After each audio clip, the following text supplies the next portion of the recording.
Welcome to another episode of We Don't Die. I'm your host, Sandra Champlain, author of the international best-selling book called We Don't Die, A Skeptic's Discovery of Life After Death. And just a reminder, our home base is wedon'tdie.com, where you can find our upcoming medium classes, past recordings. You can join our Facebook group. And of course, we've got our free Sunday gathering that happens 2 p.m. Eastern Time, New York time, every single Sunday. Very inspirational, comforting, joyful, and there's a medium demonstration included. So all that at wedon'tdie.com. Our guest today is scientist Dr. Garret Yount from the Institute of Noetic Sciences. Dr. Yount has had a long-standing interest in developing methods and technologies for bridging molecular neurobiology with aspects of consciousness. He has conducted carefully controlled laboratory experiments with spiritual healers and biofield practitioners from all around the world. Dr. Yount has been researching the science of energy vibes for over 20 years and is the author of the book, Why Vibes Matter: Understanding Your Energy and Learn How to Use It Wisely. Of course, there is so much more to him, but we'll let you hear that when he speaks in his own words. You can find out more about him and the Institute that bridges science and spirituality at noetic.org. Dr. Garret Yount, welcome to We Don't Die Radio. Thank you. Thank you so much for having me.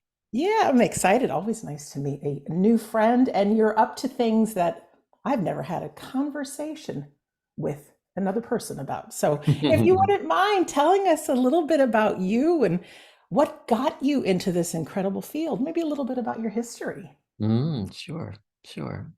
Well, I think the main stream of events that got me to this spot is having basically psychic experiences when I was a kid, minor ones. And then there was one pretty dramatic event that definitely shifted my perspective.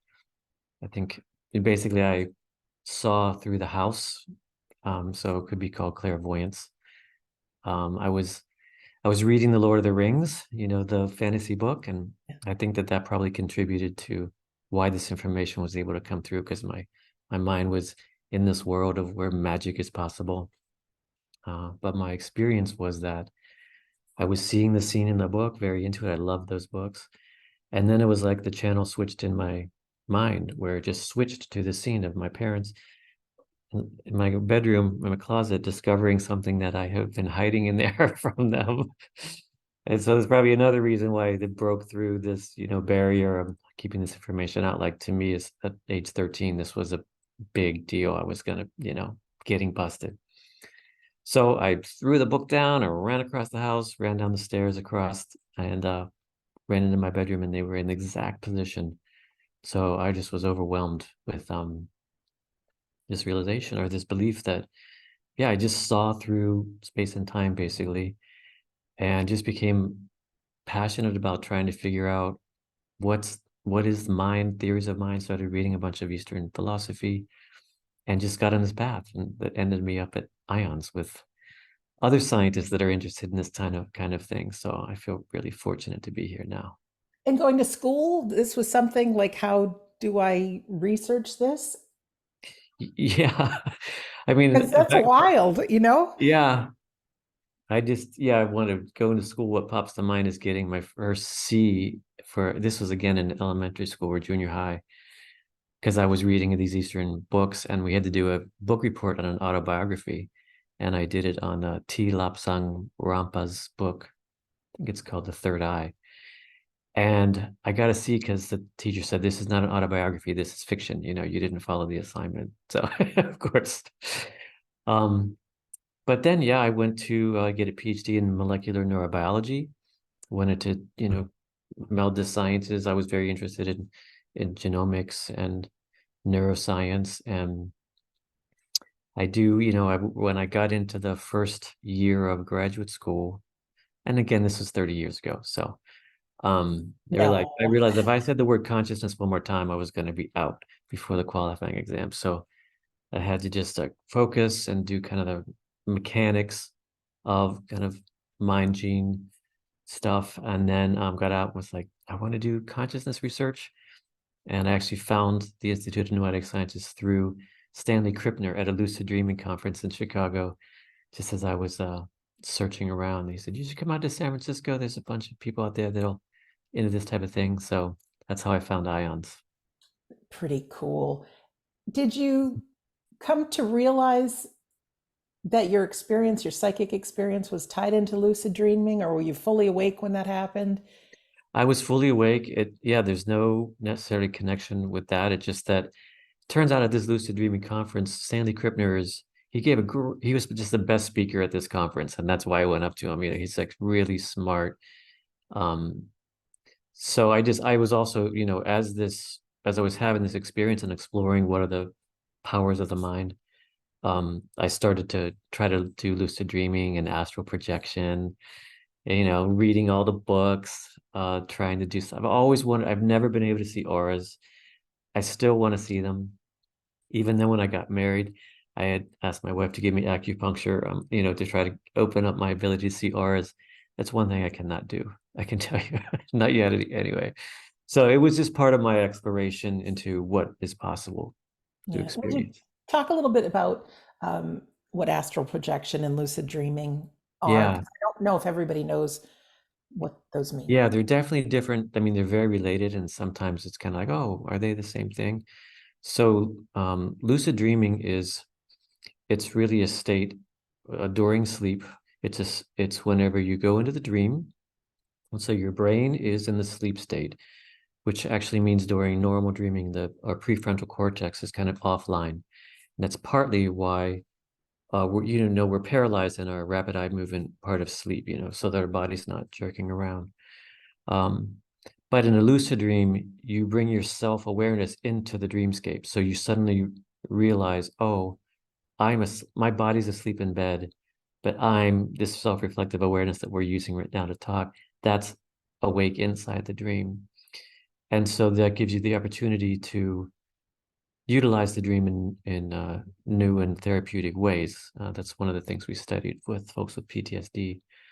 And actually, neuroscience has shown that the prefrontal cortex lights up at that point when you become lucid in the dream. So that's a dream state.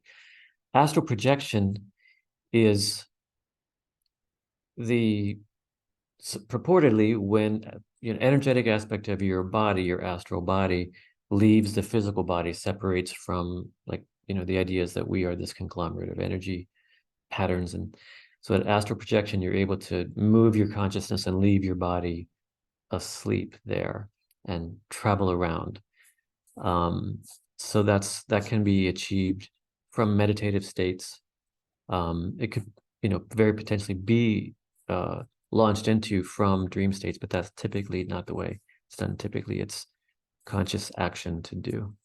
Have you had experiences in these yourself? I have had one experience of what I believe was astral projection, and it was pretty dramatic. My body actually had a reaction to it, which I was told is not uncommon because it's such a shock to the physiology. So I had it one time, it was pretty profound. Never had it again. I actually never tried again. Um, for me, lucid dreaming is where it's at for me, because of the ability to basically access your subconscious mind and kind of grow through that. The study we did was involving folks with PTSD, and their goal was to go in a dream and transform their trauma in the dream. This was done with Charlie Morley. He's a fantastic lucid dreaming teacher out of London. You can find him online, charliemorley.com. Sorry, my image froze there. That's okay. Just keep Um, going with it. We so, and do. we'd seen results. He was doing workshops with people with PTSD for a long time and had great results, got a Winston Churchill, fellowship award for it all. And so we said, oh, let's see if we can put a little science, combine it with the science and see if we could get some data out of this rather than just people's testimonials. So we did a pilot study 2 years ago. It turned out incredibly well. Folks' nightmares going away, PTSD symptoms going down, lasting a whole month. We checked again. So that was just published in the journal Traumatology. So I'm very happy it got published in that journal because it's a mainstream APA journal. It hopefully will get, this idea out there and people will research it more and understand more about the, therapeutic potential of these lucid dreams. And so we actually just have now repeated that with a larger group, with a randomized control group, really formalized. So stay tuned. A couple months, we should know how that turns out. Well, I'm excited by this. I was searching you out on YouTube today and seeing some of the videos, and there's so many people that have suffered a loss of a loved one, and I know what it's like to go through deep grief. And although it's different than PTSD, I couldn't help but think, could lucid dreaming impact somehow and lessen grief? And we all, I feel like the only way to get to the other side of grief is straight through it. But there's definitely things we can do to help alleviate the pain, to help us believe that our loved ones are still around. And I went to the ions.org website today and I booked a class in lucid dreaming, the All 4 session right. class, because I said it's something I know about. I think I've had a few accidental lucid dreaming experiences, and they're so clear, and I could go where I wanted to go and create what Yeah. I wanted to create. But what if I wanted to create my dad and give him a big hug and say, Dad, I know you're still with me. I think it could really help with the grieving process. I agree 100%. I don't have any experience with that and we haven't studied it, but from what I've, learned from Charlie Morley as he's teaching these folks is, one thing he says that, and his lineage is from Tibetan Buddhism, he says that the Buddhists say that in the lucid dream, so what, they really recommend meditating in that state. And they say that you have 7 times the mind power in the lucid dream. So your meditations will be 7 times as powerful. And just like you're saying, the process of grieving could be, working through that and transforming that trauma could be 7 times better in there. But it also fits with a lot of the work that these folks with PTSD did, because many of them did have PTSD from traumas and losses. And so they could, ask to, ask, as you saw, you can do whatever you want in the dream. But they could, yeah, ask to reconcile or ask to convey and share love, their love with somebody and had that experience. So I think that could be very powerful. I agree. Wow. Now I know it's a process, lucid dreaming, getting into that, but could you just give like a little sample? Is it something we go to bed at night and we wake up, set the alarm for 3 a.m. and then meditate? I mean, what's the Yeah. basic way in, if There's that yeah, there's so many ways, and I can for sure tell you, some of the fun, quick ones. And all this I learned from Charlie Morley, by the way. But the first thing he says to everybody is the very first step is increasing your dream recall. So the more that you remember your dreams, the better off you are. And it's kind of the idea of you just think about, okay, this is this waking state of consciousness. It's one kind of state, and the dream state is over here. Building bridges across those states, kind of increasing those ties. Throw a rope over there. Well, it works in the opposite direction. So the more that your waking state remembers your dream state, the more chances that in your dream state, you can remember your waking state. And so that's the first step. And so he just said, get a dream log, put a little pad of paper and, pencil beside your bed. There's different people like different ways. Some people like to put it in their phones or just a voice recorder. I like to roll over it and kind of don't even need to open my eyes. Just scribble down something on the page and just a few words, because that's all it takes to like lock in that experience. And then importantly for this, you start doing it, and even you wake up, by the time you roll over, you didn't remember any dreams, or it's already around that corner. As you know, dreams can just be like, oh, I remember it, but it's right there. Even on those days, still write down, could not recall my dream this morning, or it just went around the corner, because it builds that habit of your conscious mind is linking to your subconscious mind. So even if you don't remember the dream, just write down, wasn't able to remember my dream, because that's still reinforcing the habit. So that's number one. Number two, I would say my favorite, and what allowed me to get lucid the first time. Actually learned this from Carlos Castaneda, his book, Journey to Ixtlan. And Charlie's confirmed this. So you give yourself kind of a self-hypnotic suggestion as you're falling asleep. And the one that I learned from Castaneda was, I will look at my hand in my dream tonight, and say that over and over, at least 3 times. Like, just give yourself that certainty that I will look at my hand in my dream tonight. And then if you're lucky in your dream, you'll be, doing something and you'll see your hand and you'll be like, oh, I see my hand. I see my hand. And I'm the one that said I'm going to see my hand in my dream. And that can light up the lucidity. So that worked for me. Now, Robert Wagner, who's going to teach the course that you just signed up for, who's also an awesome teacher, he adds a little bit to that technique. For his self-hypnotic suggestion is, I will look at my hand tonight in my dream and I will realize that I'm dreaming. Like, he just like finishes the whole thought. Kind of the A goes to B and then B goes to C. So I'd say those are the first 2 things to start with. How's that sound? Think That's that's perfect. easy enough? It's, well, it sounds easy, but like anything, it takes practice, it takes commitment, right? Yeah, And journaling would be good. journaling is good. I'll throw in one more that's really fun too. It's called reality testing, which is during the day, like 10 times. Just test your reality. Be like, am I dreaming right now? And Charlie would like, you pull your finger, and if your finger goes like that, oh, I'm dreaming, and then you're dreaming. But of course, almost all the time you do it like, oh, I'm not dreaming.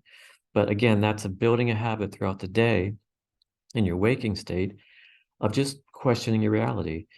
Then that habit will carry into your dream state. You'll be dreaming, and then you can question it and then find the answers. Yeah, you are dreaming. And that stuff can easily happen. After COVID hit, I got some bird feeders, and now I'm a bird watcher. And I've got a smart bird feeder, so when a bird is on the perch for long enough, it's like a picture gets taken of it, and so Oh. it's great. It's called a bird buddy, and I was going through them just before I went to bed last night, and just all these happy birds. Mm, Well, what shows up in my dream is, yeah. is I've got a big cage and I've got all these different colored birds and things. So, I mean, to me, that's because I thought about it before bed, but it Yeah. shows just, doing that reality test or Hmm. what we put in there. If we do it often enough, I'd much rather have those kind of dreams than, from crazy stuff in my past that I don't want to revisit, right? So it can make us active. I want to talk to you a bit about the afterlife and just see what your Mm, beliefs are. If you think consciousness that, because I know I've done remote viewing and some interesting things that I 100% believe that we go on after 26 years of investigating. And yeah. now this is, I think, episode 410 of this show. Uh, I've got my beliefs. But what do you yeah. think about that and our consciousness surviving death? Well, I for sure believe it. I can't say that I know any, convincing evidence of it, but it is basically the personal experiences that just like, okay, well, obviously I'm not just limited to this brain. I mean, you can just, the experiences make it obvious. And so then basically that's the source of my belief about that. As you know, there are the team at IONS. We do have one of the researchers, Dr. Helene Wabe, who does active research on channeling, and Arno Delorme has also done research with Helene on mediumship. I think Dean Radin's done some research on mediumship. So I'm kind of that's going on around me in terms of the actual like direct science. I haven't done any of my own. There is one story that I researched for the book that seems like right on the verge of it. I'm not sure if you think this would be kind of as Bring relevant it as it on. seems to me. So this is a chapter on psychic connections with, loved ones. And it's a story written by Annie Cap, CAP. And this woman, she's in Oregon. Her mother's in the UK, and she knew her mom was in the hospital, but her sister had said it's no big deal. She just had a fainting spell, so they're just keeping her overnight, no big deal. But she's in the middle of work, and she starts gasping for air and gurgling and like having a panic attack full on, but with this weird choking, gagging, gurgling. and she's just overwhelmed and completely stressed and not know what's going on. So she, thinks to call her mother, and her sister picks up and is like, "Oh my God, I can't believe you called. Mom's dying right now. Her lungs are filling with blood. She can't get out. She's gurgling." And then Annie heard the sounds being made by her mother just at that very same time. And then, she put the phone and she got to say, "I love you." And her mother died right then. So, that's pretty remarkable. I think, it's been called an empathetic death experience. So it's kind of like a near-death experience or a crossover experience, but for that to happen, for Annie Cap's mother, her consciousness to be able to connect and have that kind of visceral, like mimicking reaction. Um, I know it doesn't prove like the very next step, like where does her mother go? But I feel like once it's out there and you've got this going on, then yeah, that's definitely not the end.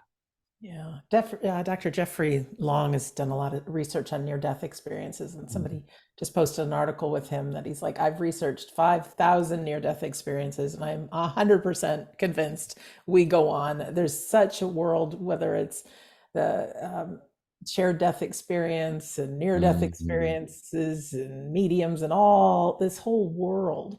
And I Yeah, think for us human beings, I don't know why we have such a pull to buy in that we're just our body and what we think our mind is. When we live in this ever expanding universe that we can't even get our heads around how large it is. And then when you look at the quantum level of things, and if we put a little camera in an atom that's making us up, we'd be just invisible vibrating energy. Yet we think everything is real, right?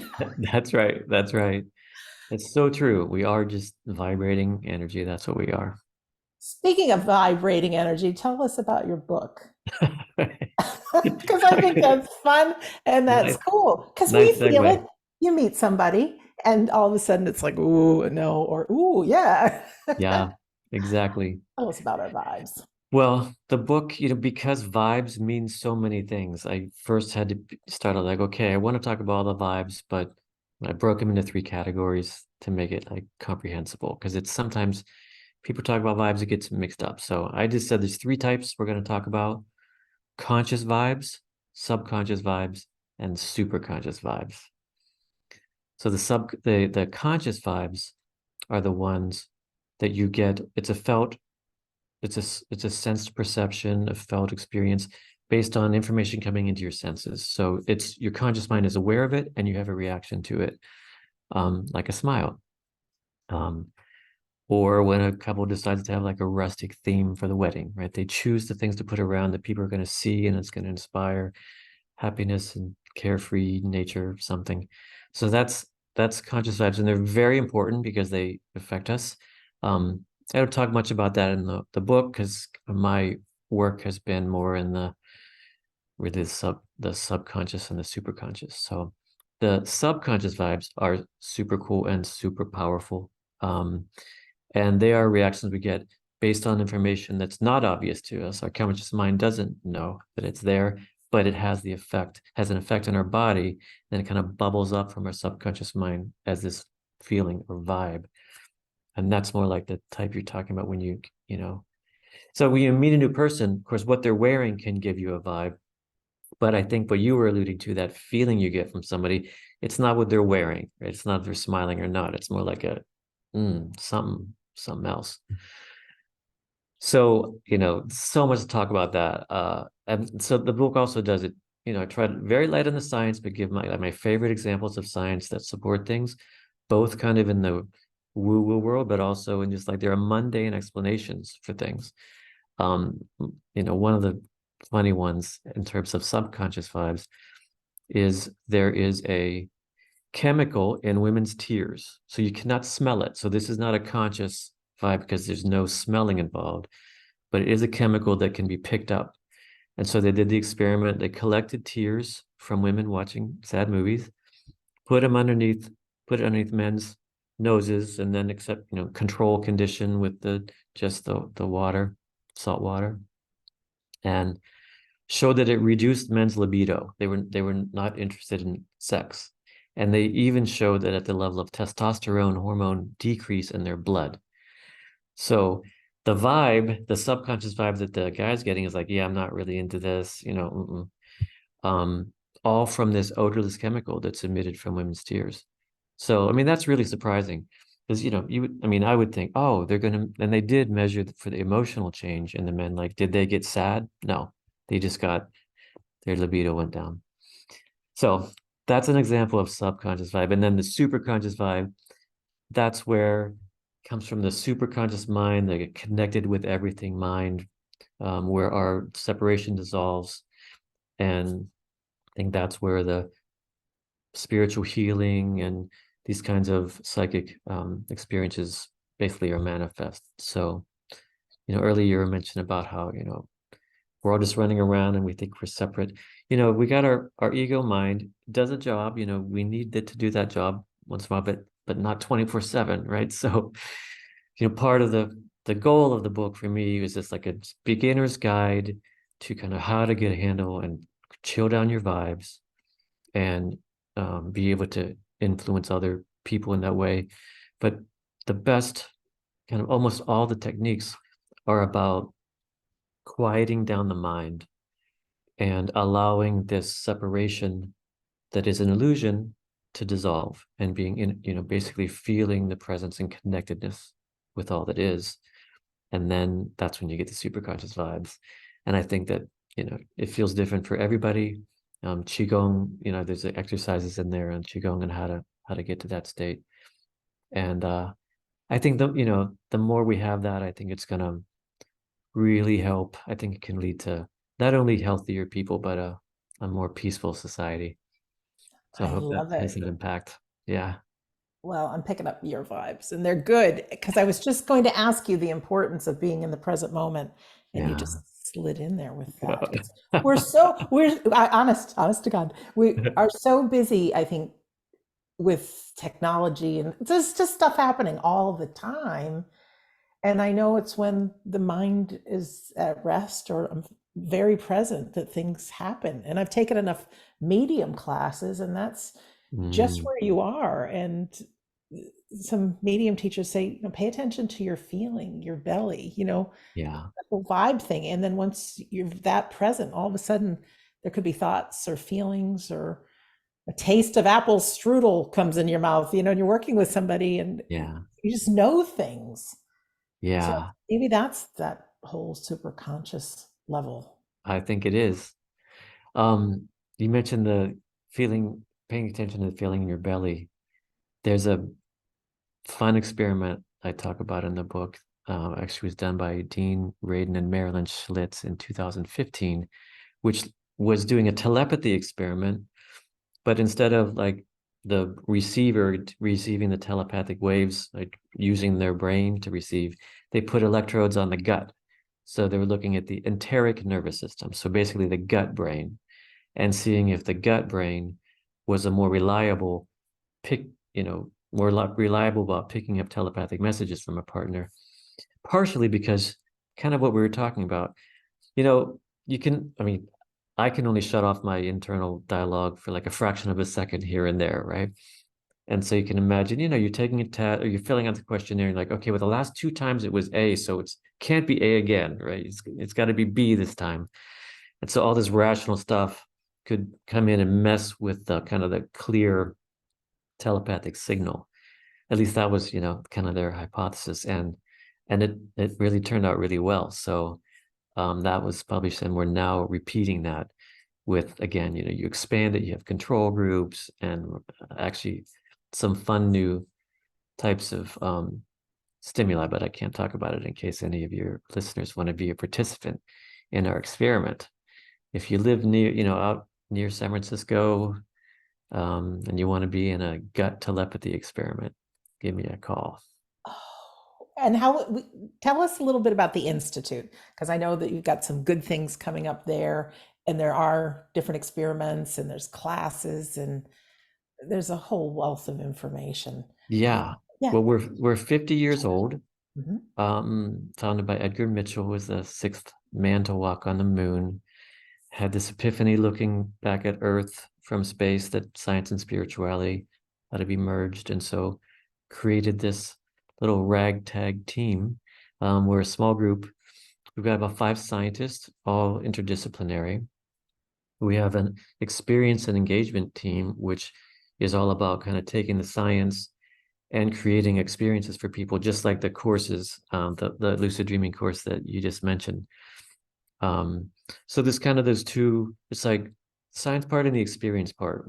As I mentioned earlier on, many of my beliefs and my passion for all that I do in science comes from personal experiences. So we realized that, of course, as scientists, we want to publish in peer-reviewed scientific journals so that we contribute to science and other scientists can build together, be part of that team building knowledge. And at the same time, we recognize that, first of all, it's not going to reach that many people because there's that many scientists that, are reading the journal called Traumatology, for example. And it's a very different enterprise, thinking about something logically and putting rational stuff together. Partially, I think that can open up people's minds, and then they're not blocking their access to these types of experience. So that can be helpful. But oftentimes, I think, more powerful to give people tools just to experience it for themselves. And then once they experience it, they can just like, you just, oh, this is, real. I can feel it. It's affecting me. And then again, back on the other side, what I tried to put in the book for folks that already are feeling it and believing it, but everybody around them is telling them that they're cuckoo banana crackers, right? So I put in there some of the best science that shows that these practices have really beneficial effects on your health.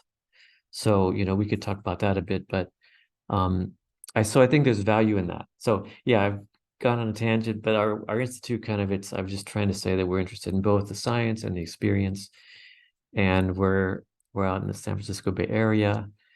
And yeah, we just try to do basic research on consciousness related stuff. Wow. I know the wonderful Lauren, who set us up today, sent me a little article. She said from Ions. It says our latest research dives deep into the profound relationship between our minds and bodies, revealing how our mental state can dramatically impact our physical well-being and vice versa. In a world grappling with rising mental health concerns and healthcare challenges, Ions offers fresh insights that can reshape our understanding of holistic well being. Our findings bridge ancient wisdom and cutting edge science, providing both tangible evidence and actionable strategies for better health. It's like, yay! There we go. Very well said. Well, it came from you guys. I just read it. Thanks, Lauren. Yeah. I saw a just couple minute YouTube video that you said you had a noetic experience. Can you tell that story of the blue Um, heron? oh, the blue heron. Oh, that Yeah. was amazing. Yeah, I was on vacation in Italy and I had a very, very vivid dream. So this was not a lucid dream, but it was one of those dreams that feels like a big dream. Like this is like very important. Um, and there were, people in my family involved, which I'll skip, otherwise I'll start crying. But very dramatically in the moment in the dream, a big, gorgeous, majestic blue heron soared over my shoulder. I could hear it and feel the air and of course see it. And it was so majestic. And I remember just being in awe of it. And I looked, then I just turned and I looked at left, and then I was at a river in the bank, and there were 2 white heron, egrets, white snowy egrets. And I was like, I woke up, I told my wife, I said, wow, that's such an intense dream and such amazing imagery. And she was like, okay, get ready to go. We're got to get out and see the sunrise because she had this plan. We were going to go take a picture of the sunrise over this bridge. I don't remember what city, absolutely gorgeous. And so we're like, okay, grab stuff and run out. And it's pitch black and get all set up, freezing cold. And so I'm just the assistant here to get ready for the photography. And then as sun just starts rising, the scene happens to me, not with my family, but the a great blue heron flew in the exact same way, the sound and the feeling of it and the majesty. And then I was like, should I look? Should I look? And I look over, and then there were two of the white egrets right there. And I was like, I mean, it was a scene from my future, a physical scene from my future that manifests as a dreamscape hours earlier. I don't know what that's about. I don't know. I have any idea what that's about. Um, but boy, oh boy, did it, give me this goosebumps. You gave me the goosebumps just now, and I heard the Yeah. story earlier.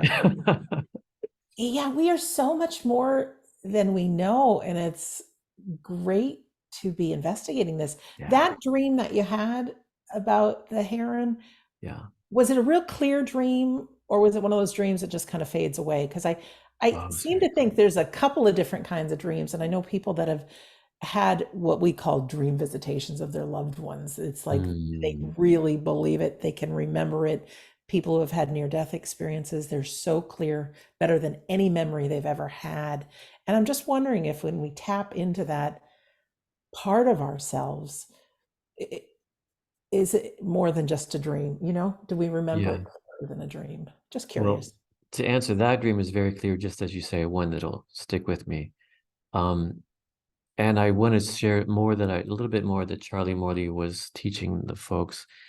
And it's important too that to say that the lucid, so like 75% of the dreamers in this study did achieve lucidity with this just 1 week of doing this workshop, which was pretty cool. That's big Um, news. That's big it- news. Yeah. yeah, it was very nice, especially because I would, from the start, this first time we tried to apply science to this. We knew Charlie's workshops were great and people had wonderful experiences. We didn't know if we start tinkering around, asking questions. I was collecting saliva from some people, like, is it going to mess with the mojo? But absolutely not. The opposite happened. It was one of the highest percentage of people getting lucid. But importantly, what I want to share about this is the people that didn't get lucid, they also still benefited. I mean, they went through dream sharing in the morning. There was a strong group coherence. There was reframing of the power of dreams. And Charlie talked a lot about other kinds of dreams, like the ones that you're just describing. Those are also powerful. So it's not just like if you don't get lucid, you're not going to get any benefit. Not at all. There's a whole range of benefit you can get. And I mentioned big dream before, so that's just like a term that Charlie would use that I think describes what you're talking about. One that's really, really vivid. You're going to remember it. It's like, it's not just a fading. It's not going to go around the corner. It's solidly on this side where you're gonna keep it. Wow. Do you know about the book, The Wreck of the Titan? No. Heard about that? In my adventures, in all these years, someone had written a book. I don't know if it was 20 years before the Titanic was built and it sank, but they wrote a book called The Wreck of the Titan. Oh, And it was so close. It was where the Titanic went down. It was almost exactly the speed it was going. It didn't have enough lifeboats. It hit an iceberg, wow. and it just gives me chills thinking about it, because whoever the author was had this great idea, right? Yeah. Fictional, but did he tap into the future? Because Yeah. it's so close to what actually happened that it just Mhm. leaves you wondering, who are we and what's possible? I mean, this what we're talking about now is probably the tip of the iceberg. Yeah. Yeah. Really, because there's so much more to us than meets the eye. Yeah. For sure. And I love that you guys over at Ions are digging into it all, because the ego mind, I know my ego mind when I started out in this, thought none of this could be real. Like, I knew better. Who am I to know better, right? Who am I? I used to think people who had near-death experiences saw the white light. Oh, that's just the brain shutting down. It's very, very egotistic about it, not Yeah. realizing that this has been studied forever and there's like great evidence. Yeah. I forgot where I was going with that. Yeah, I lost it. I was so in the moment. That's all right. Well, I'm looking. I would I would share that at a little nugget at the end of the book, just for folks, we're talking about people having experiences, and the techniques in the book, it is kind of a beginner's book. The techniques, if your listeners are longtime meditators, they'll likely recognize some of the old favorites. I mean, there's slow breathing techniques for chanting, EFT tapping, as I mentioned, qigong. But in terms of like getting for yourself, experiencing and gaining confidence in your abilities, at the end of the book there's a self-test for moving the energy in your body that you can just do, and then you don't need to believe anybody writing any books or any scientific papers. You can just do this test on yourself, and I think that it's very empowering. It's really, really cool. This is your book, Why Vibes Matter. Why Vibes Matter. Okay, that's the one. Yeah, I took a remote viewing course, a weekend course with Russell Targ, Oh yeah. had experience after experience, and that just completely opened my mind up to there's a lot of stuff going on here, a lot possible. And Yeah. yeah, I did a lot of practicing on that. And if I could see what's on the table of my friend in Australia, and I'm in Boston, Massachusetts, like there's something going on. So I encourage listeners and viewers, check out the book Why Vibes Matter. And even join me in the lucid dreaming, or Mhm. or investigate it yourself, because it's great for people to say this stuff happens, but it's a whole different world when it happens to you. And it's like, if that's possible, what else is possible? And suddenly it opens up that my loved ones could still be around, that we do go on after physical death. There's so much more. And I think, because I feel like you're very passionate about this, I'm very passionate about it. And when we follow our passions, good stuff happens, because we're Mhm. having an extraordinary conversation right now. And I'm so happy. You can probably feel the vibes. But yeah, to have those personal experiences. Yeah, yeah. Wow. Is there anything else you want to share about your work, what you're passionate about, what's going on at Ions, or um, anything before we say our goodbyes for the day? So I'm I sure just we'll stay say, connected. I would say check out the website because there's different things there. But in particular, if there's a section on participate in research, and that's where we are recruiting participants that want to be kind of part of the ongoing studies. And, I mentioned the gut telepathy experiment. It's not on there yet because we're still putting everything in place, but early next year, that'll be up there. So anybody that's, again, they have to be local to the San Francisco Bay Area. But there are other experiments on there that are conducted remotely, so kind of online things. So you don't have to be local to take part in experiments. So you could just go on there and see what's up. And then, they do, there's new ones coming next year. So if you don't see something that you want to be in, you can check back. Well, I think it's important to stay plugged in. So the website, you can either go to noetic.org or ions.org, IONS.org. And Yeah. just stay plugged in, put a little note in your calendar, just check out what's going on the site, because there are plenty of people, as we know, as our friends at the Institute, that are trying to bridge science and consciousness. And it's fascinating. It is completely Mhm. fascinating. Well, Dr. Garret Yount, thank you for being our guest today. My pleasure. I loved it. I loved it. And for our listener or our viewer, thank you for taking the time out of your day and being with us. Just a reminder, there's a lot to investigate at noetic.org website. Be sure to check out Garrett's book, Why Vibes Matter. Understand your energy and learn how to use it wisely. Sounds great. And also, as a reminder, go to wedon'tdie.com, and that's my home base.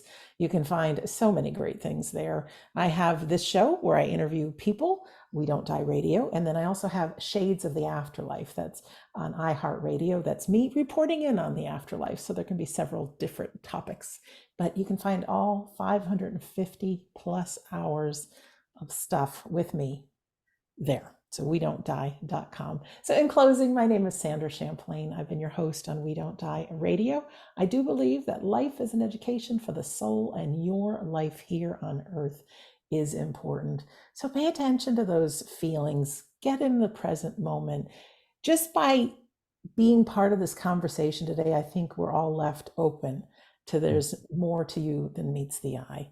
For sure, there definitely is. So I really want to thank you for listening or for watching, and we'll see you again soon.